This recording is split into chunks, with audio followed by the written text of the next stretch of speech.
ಅನುಕೂಲ ಮಾಡ್ಕೊಂಡು ಜೀವಿಸ್ತಿರುವಂತಹ ಈ ಬಡಾವಣೆಯ ಹೆಮ್ಮೆಯ ಕಲಾವಿದೆ ಅಂತ ಹೇಳಿದ್ರೆ ತಪ್ಪಾಗ್ಲಾರ್ದು ವಿಜಯ್ ಅವರು. ಬೇರೆ ಉದಾಹರಣೆ ಬೇಕಿಲ್ಲ.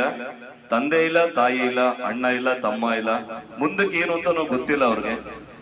ಏನು ಗೊತ್ತಿಲ್ಲನೋ ಪರವಾಗಿಲ್ಲ, ಇವತ್ತೇ ಜೀವನ ಅಂದ್ರೆ ದಿನ ದಿನ ಬದುಕೋದು ಅಂತಾರಲ್ಲ, ಆ ರೀತಿಯಲ್ಲಿ ಆ ಒಂದು ವಿಶೇಷವಾದಂತಹ ಜೀವನದ ಶೈಲಿಯನ್ನ ಅಳವಡಿಸಿಕೊಂಡಿರುವಂತಹ ವಿಜಯಲಕ್ಷ್ಮಿ ಅವರು ನಿಜವಾಗ್ಲೂ ಇವತ್ತಿನ ಮಹಿಳಾ ದಿನಾಚರಣೆಗೆ ನಿಜವಾದಂತಹ ಅತಿಥಿ ಅನ್ನೋದು ನಮ್ಮಗಳ ಭಾವನೆ ಕೂಡ.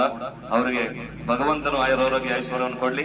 ಜೋರಾಗಿ ಚಪ್ಪಾಳೆ ಮುಖಾಂತರ ಅವರಿಗೆ ಪ್ರೋತ್ಸಾಹದ ರೂಪದ ಚಪ್ಪಾಳೆ ನಿಮ್ಮ ಜೊತೆಗಿರ್ಲಿ. ಯಾಕೆಂದ್ರೆ ನಾವು ಕಲಾವಿದರು, ಎಲ್ಲಾ ಕಲಾವಿದರ ಕಾರ್ಯಕ್ರಮಕ್ಕೆ ಬರೋದಿಲ್ಲ. ನಾನು ಇವತ್ತು ಬಹಳ ಬ್ಯುಸಿ ಇದ್ದೆ.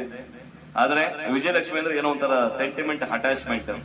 ಅದು ಆರ್ಡರ್ ಬೇರೆ, ರಿಕ್ವೆಸ್ಟ್ ಅಲ್ಲ ಅದು. ಸರ್ 5 ಗಂಟೆಗೆ ನೀವು ಇಲ್ಲಿ ಇರ್ಬೇಕು, ನನ್ನ ಪ್ರೋಗ್ರಾಮ್ಗೆ 9 ಗಂಟೆಗೆ ಹೋಗ್ತೀನಿ, ಆರ್ಡರ್ ಬೇರೆ ಮಾಡ್ತಾರೆ. ಆದ್ರೂ ಏನೋ ಒಂದು ಪ್ರೀತಿಯಿಂದ ಆ ಒಂದು ಪ್ರೀತಿಯನ್ನ ನಮಗೂ ಕೊಟ್ಟಿದ್ದಾರೆ. ನಾವು ಸಾಧ್ಯವಾದಷ್ಟು ಮಟ್ಟಿಗೆ ನಾವು ಅವ್ರಿಗೂ ಕೊಟ್ಟಿದ್ದೇವೇನೋ, ದಾಸರಿಗೆ ಎಲ್ಲ ಕಲಾವಿದರು ಕೂಡ ಅಂತ ಹೇಳ್ತಾ ಮತ್ತೊಮ್ಮೆ ಮಗದೊಮ್ಮೆ ಭಗವಂತ ಅವ್ರು ಎಷ್ಟು ದಿನ ಇರ್ತಾರೋ ಗೊತ್ತಿಲ್ಲ. ನಾಳೆ ಇರ್ಬೋದು, ಇಲ್ಲ 100 ವರ್ಷನೂ ಇರ್ಬೋದು.